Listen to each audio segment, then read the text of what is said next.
Welcome to Warp into War, your ultimate guide to Warhammer. Welcome back to Warp into War. Today, we are breaking down the 10 most game-changing rules coming in the 11th edition of Warhammer 40,000. So whether you're just curious about the hobby or you're a seasoned veteran of the tabletop, you are definitely in the right place. And of course, we're bringing you this explainer in true HD grimdark style. We're counting down everything from the minor tweaks all the way up to the massive meta-shifting mechanics. We'll be doing a direct comparison, stacking the current 10th edition rules right up against the confirmed 11th edition leaks and updates so you can see exactly how your strategies are going to have to adapt. All right, let's dive right into this.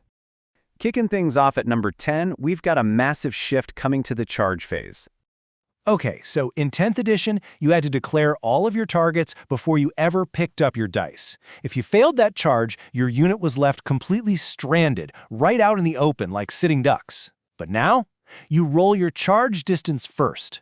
Once you actually see the number on the dice, then you select your targets within 12 inches. It's a huge deal because it gives you this incredible tactical flexibility to just adapt to the dice gods on the fly.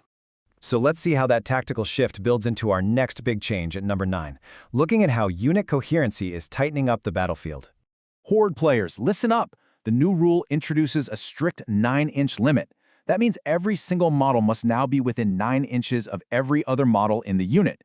It fundamentally ends those crazy map-spanning conga lines where a single massive squad could just straddle two objectives and zone out half the enemy army.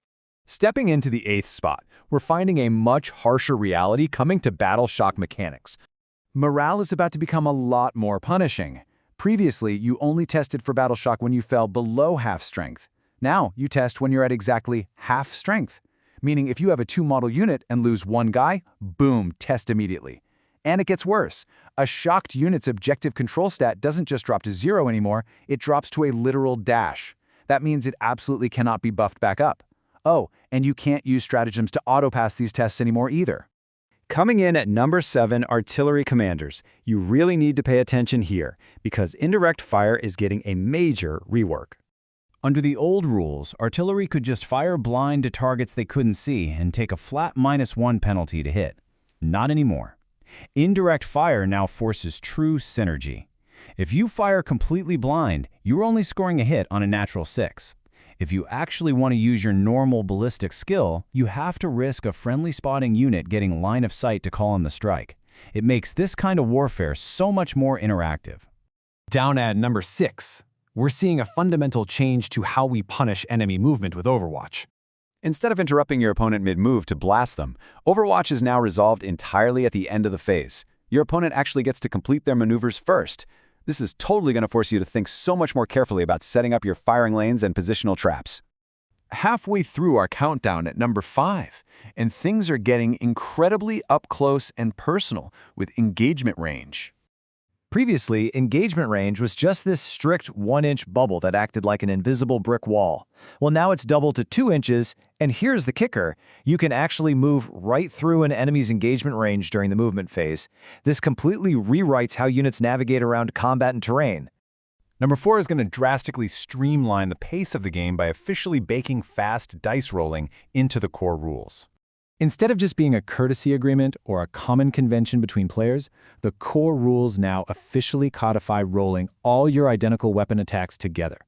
Honestly, this is going to massively speed up the game and end all those lingering table debates about sequencing and casualty removal.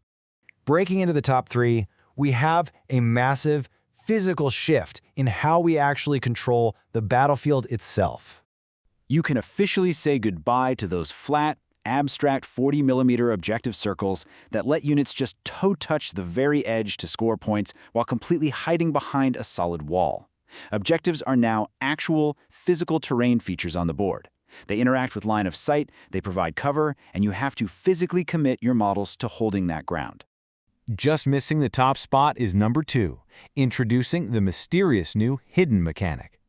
Now, they're keeping a lot of the details on this one under wraps right now, but we do know this new keyword severely limits targeting options for regular units. But the absolute standout detail? Artillery is explicitly stated as the only thing that completely ignores the hidden rule. It really cements indirect fire's unique role when you're trying to hunt down concealed threats. Wow, okay, we have covered a massive amount of ground today, from charging all the way to terrain. Now, what's really interesting is our #1 rule change. But right before we drop that absolute bombshell, take a quick second to like this explainer and hit subscribe so you never miss a tactical breakdown. Awesome, thank you. All right, let's reveal the most meta-shifting change in 11th edition, taking our #1 spot. What's truly insane about this rule is how it completely flips the math of the game. For years, being in cover boosted your armor save by +1. Well, not anymore. Cover now applies a -1 penalty to the attacking enemy's ballistic skill hit chance. This fundamentally changes weapon effectiveness across the entire board. And wait, it gets better. It explicitly does not stack with the stealth keyword, so no -2 penalties there. Plus, torrent weapons like flamers just bypass this entirely. So, the real takeaway here is that 11th edition is just completely rewriting the fundamental math of tabletop warfare. We are going to have to relearn everything from engagement distances to how we actually utilize cover. So how are you going to adapt your army list to survive this new grimdark reality? Drop your thoughts in the comments, start planning out those new strategies, and I'll see you next Saturday.